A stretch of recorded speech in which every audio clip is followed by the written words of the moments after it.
Hello, everybody. I am delighted once again to be joined by my good and old friend, Henry Pryor. Henry's never short of a comment on the housing market, and I'm delighted to be able to tap into him and hear what he's got to say today. Henry, lovely to see you. Thank you for joining. I've got to ask, to start with, if I may, and this is a question I've asked other people of you, but I'm going to ask it of you today.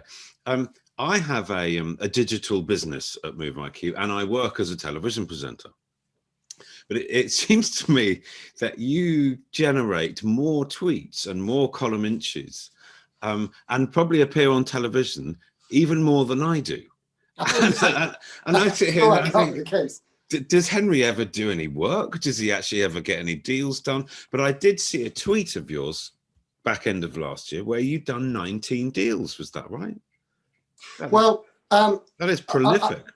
I find over half my new business comes from either the internet, from Google, or via social media, Twitter. I've just started an Instagram or InstaChat, I forget which one it is, account. I find it incredibly powerful and equally desperately intimidating. I don't find it comfortable bearing my soul and being out there and inviting the world into my sumptuous home to discuss the housing market and its prospects for 2021. But that's what lots of people want. And that clearly, as you pioneered with Kirsty, this enthusiasm bordering on obsession that we have as a nation for all things housing, that's what people want. And I'm staggered and equally delighted that other people in my sector, buying houses, but also in the wider estate agency sector, seem to dismiss it or leave it or be too intimidated to actually deal with it. And it's ghastly, but also a huge opportunity to find that I can provide information that people constantly refer to. You know, we love watching what you've got to say, and the fact that you as a buying agent can have a slightly different take on what the mainstream estate agency industry will pump out. And I have to say, on behalf of all the consumers, they are very poorly served if they've only got me to back up what you and Kirsty are saying. And I beg my professional colleagues to get out there and do more of it, because there's clearly an appetite, and there are obviously an awful lot of people, mentioning no names across the pond in North America, who need to have their voices diluted by news and information about the UK housing market. But I mean, you are in a not unique position, because I'm in it as well, and other buying agents will be, where you have no axe to grind. You can be objective and really straightforward and honest about the market. You're not selling houses. You're not lending money. You are advising people on their absolutely 99% of what people will read about, see, or hear about the housing market is put out by people who are selling something. Selling houses, as you say, or financial services or mortgages. And understandably, their glass must be half full. Nobody wants to walk out of the Today programme studio having said,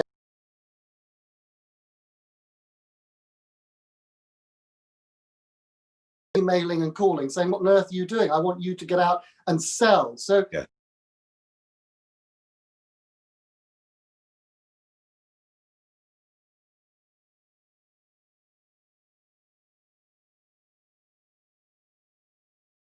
market, but perhaps with a different perspective than a selling agent. And some people would perhaps legitimately argue that we have as much of a vested interest in talking the market down as they might be in talking it up. But one hopes that one is providing dispassionate and objective comment on what's really going on. I think you are, and please keep doing what you do. But I am left with the question: how on earth do you find any time to actually do any business? Well, they make it very easy. Social media is terribly easy once you get the hang of it. Once you overcome your, as I say, the desperate Anglo-Saxon embarrassment of bearing one's soul or communicating with total strangers without having been formally introduced to them.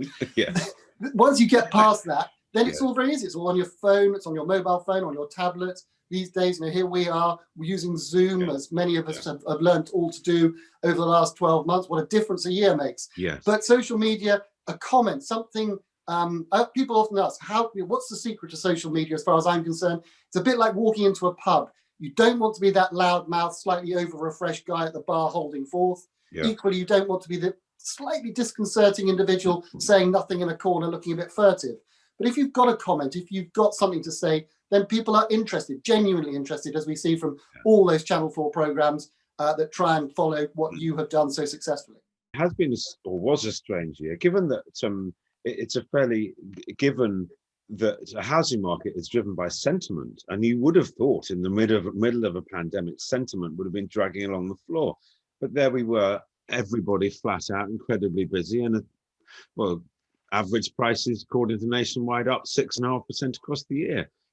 Phenomenal year, and completely at odds with what I had expected and what I predicted, which just goes to show what on earth do I know about the subject I'm supposed to be a master of. We have no idea, but I can remember as we went into the lockdown in March and through April, our business stopped. We didn't, as this time around, we found that the market is still open and people are allowed to still transact and to move home. Back in April last year, we were very much discouraged, and the government very sensibly trod that fine line between banning outright any moves, which would have cost the Exchequer, I'm sure, an awful lot of money if they'd done so. But they very much discouraged us all from doing it. And the only thing that I could think of doing at the time was utilizing social media and setting up 30 minutes, free 30-minute consultations with people anyone who had a question mark about what it meant for them, if they were buying or selling or renting something or letting something. I've done 800 of those calls, half-hour calls, since the 27th of March. It's been a fascinating way of keeping in touch with people and keeping people informed. But for the first 6 weeks of those conversations, I was saying, look, sentiment, as you say, drives the housing market. Uncertainty is almost the most toxic thing that can happen as far as the housing market is concerned. What could be more toxic than a national lockdown and a global pandemic, I thought. Yes. And yet we bounced out of it on the 13th of May, and the market, frankly, hasn't looked back. It's been absolutely extraordinary. Which probably neatly brings us on to the topic of stamp duty and the stamp duty holiday that you and I tweeted about recently. I mean, whether or not, let's talk about it, whether or not it was a good idea and then how it's going to end. Your feeling was it wasn't a good idea? I don't think it was necessary. And in the general scheme of things, it's reckoned by the OBR, the Office of Budget Responsibility, to be a policy that's cost or will have cost £2 to £3 billion at a time when I think we need every penny, or I'm given to believe we need every penny that we possibly can raise. It was a policy that was introduced, you may remember, on the 8th of July. We saw the data for transactions in June. These are deals that would have been done, many of which would have been done during the lockdown of April and May. But transactions in June, according to Land Registry, were 80,000 sales. That's 20% below what one would normally expect in June. We knew that prices at that time, were holding up. We had the first, both Rightmove and the ONS restarted their house price indices, which they'd sensibly stopped during lockdown. So as far as, although I was genuinely surprised to find, as I mentioned a moment ago, that the housing market had a pulse, it didn't need to be on a life support machine. It was functioning far better than I was expecting. I don't think that the stamp duty holiday was necessary. I think the implications were unfortunate in that, as I say, it will have cost us £2 or £3 billion. It removed the first-time buyers advantage. You may remember, up until then, first-time buyers paid no stamp duty on the first £300,000 of anything they bought. So they were marginalised instantly by this policy. I still don't credit the policy itself with what we've seen in terms of additional transactions. I think we've just seen the market playing catch up. We've had roughly 20% more transactions every month, which neatly fills the gap that we where we didn't have transactions. And I don't see why, if people, if once again I'm wrong and stamp duty is playing a role, why have we not seen a case study? Why has there not been one newspaper, property show, magazine, or TV news bulletin where we've seen somebody who stood up and said, yes, I've decided to buy a house in 2020 or 2021, which I wouldn't otherwise have done because I think I'm making apparently a saving of maximum £15,000. If it really was a thing, then we'd have seen all these people, but we haven't. I wonder if people have pulled their plans forward, that they were going to move in 2022. They're thinking, right, well, we'll have a go now. But they feel these people have, forgive me interrupting you, the problems of Zoom and trying to get it sequential. The problem is we've seen people rushing to buy a property to save, as I say, a maximum of £15,000. at a time when, as you pointed out at the beginning of this conversation, according to the Nationwide and the Halifax, house prices are up 6%. If the average house is £250,000, you don't have to be Einstein to work out that that is 15 grand. So people are rushing to buy something just at a time where at least half of the commentators think these assets will be worth less in the next 12 months. It's mad. I'm not disagreeing with you, and I could see that happening from quite early on, that people felt that they were making a saving, but within a few months that saving had been eroded because the price was more than 15 grand higher. So it is one of the things that still I don't quite understand, I think we're slightly at odds on still, is the fact that like a number of people, a lot of people who are much brighter than I, you think that it would be better if the Chancellor tapered the ending of the stamp duty. Is that right? It is. I see a catastrophe brewing. Why?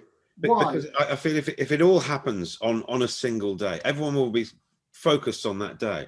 And there is such a backlog with conveyancing and surveyors and underwriting the mortgages, and the deals are absolutely taking longer because there's more to do and there's less people working on them. So I worry that a great number of those won't actually hit the date that the stamp duty is going to finish. And if one person in the chain doesn't hit the date and suddenly finds they've got to find an extra 5, 7, 10 grand and withdraws, the whole chain will collapse. And I just feel that will cause chaos. Wouldn't it be better to ease it off slowly? But as certainly my negotiating pin-up, you're telling me that you don't think it's possible to negotiate a 6% reduction in the price if necessary. I mean, you're the big negotiator. Come on. If people, estate agents up and down the land, the average man or woman on the street, the clients involved, the buyers and the sellers, the people who've got emotionally invested in these deals, of course, they are going to be very, in many cases, they're going to be very exercised about this deadline of the end of March. Yeah. But in the scheme of things, particularly since most of them are going to have some sort of professional advisor, the opportunity to lose £15,000, which, as I say, is the maximum that anyone could conceivably save along the chain. If there are 3 houses involved, 3 transactions, all you've got to lose is that £15,000 split between those 3 deals, and everything marches on. Haven't you got to potentially lose the 15,000 on all 3 deals? Yeah, but if you all lose it, the people, if everybody's losing, if you share it, that's equitable. Yes. And in reality, you can sell it to everybody on the basis that this is the thing that people forget. The less you sell for and the less you pay for the next property, the less almost all your costs are. Your stamp duty, ironically, is less. Your agency fees will be less.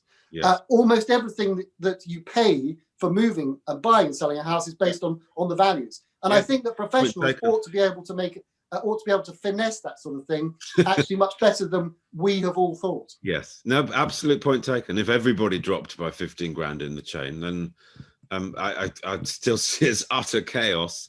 But I do take your point. Yeah, it's not anyway. Anyway, what else to talk about? The wealth gap is something that I'd love to get your thoughts on, and the kind of haves and the have-nots, and whether that is, there are people that have been able to move to the countryside or been able to take a bit of a hit on selling somewhere and buying somewhere else because they want a different lifestyle and now they're not commuting, but equally I worry that there are far more people who have been furloughed, who haven't had the same income, who can't sell their house, who can't borrow any more money, who work for an employer whose business is under threat or closing, or going to. Are we going to see a divergence? We are, and I think it's a really important thing that we should all, those of us who are embedded in the market, but also the wider population, needs to remember that when we see these headlines about rising house prices, when we're told that the housing market is in robust, dare I want to say, rude health, it's important to remember that, like all markets, the housing market only takes its measurements from the deals that are actually done. So it's last month's 120,000 people that bought and sold a house that dictates the average house price. And you're absolutely right. The vast majority of people and their opinions aren't included in this. So from the nation's 24 million homes, we're taking 1 million tops from 2020 that transacted, and saying, well, that's what applies to everybody in the whole country. But as you rightly say, when you factor in the number of people who are earning 80% of what they were earning just 12 months ago, the number of people who are furloughed, who aren't working but are being paid by the government, highly subsidized by the government, the sort of people who are, I'm sure, either now actively are conscious of whether they've got a job to go back to, or are concerned about what sort of employment they're going to have when the world reopens again in due course, which it will. All these are people whose opinions and views and aspirations aren't taken into account. And I think if you do start to remember how the vast majority of people are living, then we start to become a little more humble about those of us who are very fortunate to be able to aspire and to make that decision to move because we want more outside space, or we want somewhere to be able to Zoom, or we want better connectivity so that we can keep in touch with our family and friends and businesses. I am involved in a very, very small part of life and of the world and of the housing market in general. And it's terribly easy to have a view about things over which I know nothing or very little about. But it is very important that one appreciates that the vast majority of people who are impacted by coronavirus are probably renting rather than buying a home. And those that are homeowners have probably got bigger issues to worry about than increasing their footprint or moving out of a town into the country. It troubles me greatly. It really does. I mean, the north-south divide we used to talk about is no longer a geographical one. It's the haves and the have-nots. And there are an awful lot of people, many of whom are clients of mine, who are in the very fortunate position of not, they open up their front doors in Hampstead and look out and go, what problem, what pandemic, what's the issue? Yeah. But for millions of people, there are some very, very genuine and real problems, which as a country and a society, we have got to deal with. Or we do find, I think, that we might well be facing the kind of splits and schisms that we are seeing all too really across the pond in North America. Coming back to the housing market, a lighter moment, being driven by sentiment, you're absolutely right. I don't believe that we are, that the pain is being, the economic pain has been well hidden by some fantastic temporary measures. Stamp duty is one of them, but there's lots of them. But they all have to be paid for. And when we saw the Chancellor's, Chancellor's spending review in December, and we will see in March where he's going to raise the money. But I'll bet you anything that homeowners or property in general is going to be a very obvious and very easy target, whether it's changes to inheritance tax, capital gains tax, annual taxes that won't be called a mansion tax because of the political toxicity of that. Houses are going to be in the firing line. And we're already seeing in the newspapers in the new year talk of changes to council tax to even up that imbalance between what happens in the south and the north. All part of the government's levelling up. And that frankly is well overdue. But we've got some big issues in the housing market to deal with. But I think that there are going to be some significant pain to come, which is going to inevitably impact on what people are prepared to spend and what it is that they will spend their money on. And whether they can borrow the money or not. Well, that's it. We have to remember house prices. Unemployment or unemployment. House prices are not, as many people misunderstand, in my view, based on supply and demand. We've got lots of houses. Houses, remember, because selling your house costs most people nothing until they actually find the buyer and transact. Marketing your house is free. Most estate agents will list it for nothing. So I think supply will continue to bubble along through 2021. But you're right. Will people be able to borrow the money? And how much will that money cost them? Those are the two things that are going to dictate how much they will spend on houses, and therefore whether prices continue to go up or whether they sag a bit. And presumably the banks, well, in fact, they are already, they're not just looking at the individual who wants to borrow the money, they're now looking at the individual's employer and what their prospects are and what, the industry. Huge changes over the last 12 months. Let's not kid ourselves. It may not be, it's hiding in plain sight at the moment, but we've seen mortgage lenders They're not interested in what mum and dad now might contribute. They're not interested in bonuses and making that part of the equation.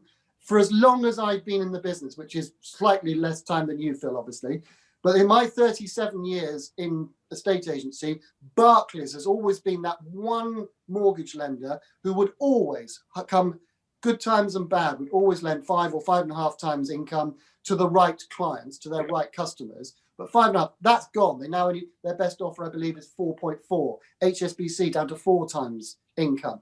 So as lenders start to hunker down, remember, most are still have only just been readmitted into polite society after their input and their involvement in the global financial crisis of 2008. Yes. They do not want to be fingered again for having inflated house prices through a general pandemic. Okay, so where do we get to when we have our leader, Mr. Johnson, talking about government-backed 95% mortgages?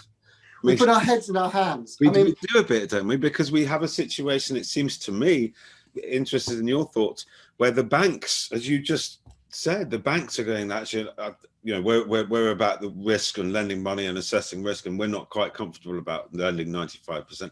As a state, as a treasury, as taxpayers, are we going to step in and lend the 95%? It seems a bit twisted thinking to me. The banks aren't going to come in and rescue the government like the government rescued the banks.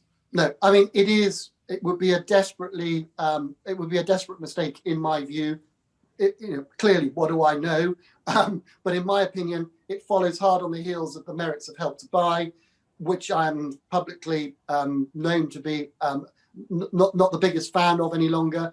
Shared ownership, I don't think is all these schemes which help people to afford something that they would otherwise be unable to afford. Yes, are destined to fail, because at some point they have to be stopped. And when they are, if you've bought a property with help from the government and the people you want to sell to can't get that help, how will they be able to afford what you paid for it, let alone pay you any more money? I think it's crackers, but you know, what do I know?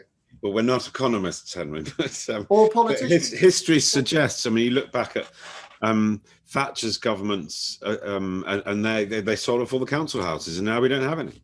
Yeah, I mean, it is for one generation. That was great. That was phenomenal. Brilliant. Yeah. And for a generation to have lived through the sort of house price inflation that many of our contemporaries have experienced, leads the next generation to think that housing is a one-way bet. Yes. We are both old and ugly enough to have witnessed negative equity and the pain. I often say to people, it's like watching your home burn. Negative equity is a ghastly place to be. And if, as you know, think of housing as the only single asset that doesn't carry a health warning, as every other financial asset does, that past performance is not a guide to the future. Yes, sure, we all hope that houses will, the house we buy, you are living in it, and you're not paying tax if it, well, at the time being, you're not paying tax if it rises in value, and if it's not for sale, then who cares? But it wouldn't be a pleasant feeling. Can I ask, so your daughters are in their 20s, aren't they? Would you advise them as first-time buyers? What would you be saying to them? I am saying to them, as I am saying to my clients, many of whom are looking for bases for their kids, that my advice for people generally in 2021 is, if you want to sell something, get on and sell it. Yeah. If you want to buy something, take your time. There will be opportunities that will come forward. Yeah. And if you are in a position to be able to currently afford what's being asked or what you're prepared to pay for something, and you expect to be able to continue to be able to afford to pay it, then get on with it. Life, as many people, I think it's one of the most fascinating things about this pandemic, on a positive note, is that people have suddenly remembered how fragile and brief our time is. And that's why they stopped being distracted by the excitement of filling up a pension pot and decided, actually, I'll spend 10% more on where I live so that I can see my kids, I can see my friends at a distance, I can still have my parents when we're allowed to come and visit us. Yeah. Because it turns out that a shiny pension pot, whilst probably in theory a great idea, isn't a terribly practical way of marking and living your life for the short time that we are on this planet. Yeah, one makes you sort of feel good, but actually doesn't do you any good. But actually, if you've invested in your surroundings, that makes you feel good, and you're a happier person and a better person, and you're. And that's what I think is behind many of what the price rises we're seeing, where we're seeing them, is down, but in large part to people saying, look, I'm prepared to throw more at this because I don't know if I've got another 10 or 20 or 50 years. And while I'm here, I want to live better than I had planned to live. And where I live is a huge part of that. Where your home is now fast becoming not just your home, but also your workspace. And as perhaps you are aware, also your school. And this is something that houses are having to adapt, not just changing from time to time, but having to change during the course of the day. We are asking a great deal more of our homes now than ever before, and I doubt that will change, pandemic or not. Two big changes for 2021. Go for it. Just briefly. The end of the dining room. Why do we need a dining room anymore? I know lots of people don't have a dining room, but lots of sales particulars from estate agents will identify a dining room. Nobody wants a dining room. When are you going to be entertaining next? When are you going to be inviting people to come and break bread? If they are, you're going to be doing it al fresco, around the barbecue, or in your kitchen. This is the way we're going to be living, and it will take a long time for people, I think, to forget how the trauma of 2020 and 2021. We don't need dining rooms. There'll be home offices. There'll be the school room. There'll be all sorts of different things. They're not going to be dining rooms. And also, I think people are going to want sinks, wash hand basins in bedrooms. It's something we used to see perhaps 30 years ago. But if you can, what you want is space so that when you have visitors or family members who come to stay, you want them to have space to be able to isolate for 14 days or 10 days, or just for 3 days until their test results come back. And therefore, a bedroom that's also got a sink in it is a huge plus. What about open plan? Are we going to see less open plan? Well, open plan is clearly been a trend and something that we're going to see more of. Are we going to see more of it? I wonder, because when we've been filming Love It or List It during 2020, we came across people who wanted open plan, and then all of a sudden they were in lockdown, and we went to see them towards the end of the year, and they go, well, that was awful. Open plan completely didn't work. Somebody's on a Zoom call, somebody's at school, somebody's on the phone. Open plan, complete disaster at that point. I can see exactly why that's going to be, but if the older generation, I think the 60 plus buyers are very much embracing open plan. They see that as a benefit because they can involve each other and stay in contact, even though they're perhaps distanced physically. They're still, shouting to their spouse across 2 rooms rather than through 2 walls.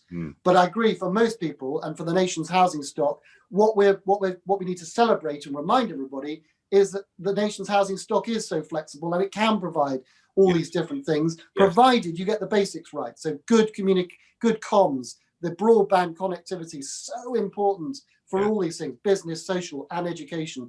And all those things are going to be much more important and are going to be therefore much more valuable as we go forward from here. Yeah. Well, Henry, I'm pleased and relieved to know that we share similar sentiments on if you're going to sell, get on and sell it. And if you're going to buy, actually, if you find exactly what you want and it's at a price that you can afford and you're going to be there for a nice long time, then get on and buy it. Mortgage rates are good. They're only going to get worse. So crack on. But in terms of changes so that's the consumers. What about changes, just quickly, if I could ask you about changes for the industry and people involved? We started talking about social media and how you are very prolific, and perhaps some of your other colleagues are less so. Do you see that as a big change ahead, just looking forward for the industry? The industry is clearly going to become more professional. I have significant reservations, but clearly the direction of travel is that, quite rightly, all professionals involved in estate agency and lettings are going to have to be qualified or licensed in some basic format, and that is something that should be applauded. I think that clearly we've got some massive issues to deal with in our sector, be it cladding, which the government has frankly been woeful in trying to deal with up until now. Although it's great to see some progress on leasehold and the implications, particularly of leasehold homes and the banning of the sale of homes that aren't freehold. That's to be applauded, and the government should be I think we should be grateful for that. That's a good step forward. I think the industry itself needs to be much more, much clearer and less opaque about the product it's selling. And also, I think it also needs to remember that we're employed by our clients to market, to sell. And we've got lazy and we've forgotten how to sell. We slack things on big property websites. Yes. And wait for the phone to ring. Yes. And actually, what we need to look at and remember, and I'm excited by these North American TV programs where people are selling properties through the medium of film and pictures in a way that is reminiscent of the 80s and the 90s, but they're taking it to a new level, inspired, I'm sure, by the likes of you, Phil, to get on and sell and market properties rather than just to list them. Henry, always great to talk to you. You mentioned the Leasehold Reform Act, and I think that came through yesterday, didn't it? So, as you say, that is a great step forward. Yeah, the cladding scandal, what a complete... I'm not sure if we can say it. What a cock-up. I mean, it really is. Storm, that is. Absolute cock-up. And it's blighted the lives of millions of people. Yeah. And it's got to be dealt with. It's got to be dealt with. And only government can deal with it. It just because putting their head in the sand and think it'll go away. It's not going anywhere. And the longer they leave it before they actually have to tuck in and do something about it, the worse it's going to be. Well, I applaud everything you've done to try and highlight this. It's something that needs to be dealt with, and government really has got to get a grip or get out of the way. I mean, it's as simple as that. They really have been absolutely woeful in the way it's been dealt with, and it needs dealing with. Henry, all the best. I better let you get back to your deals. You've actually got some work to do now, haven't you? I've done my first of the year. I got 2 new clients yesterday. Okay. There is a market. You can buy, you can sell, you can let, and you can rent.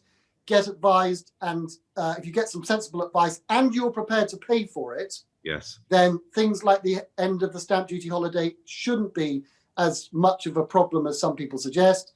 And you can get on and move with confidence. But thank you for all you do and for all your colleagues do, Phil. You're very welcome. It's been an absolute pleasure. Have a happy new year. You keep doing what you're doing. All the best, Henry. Thank you so much. Nice to see you.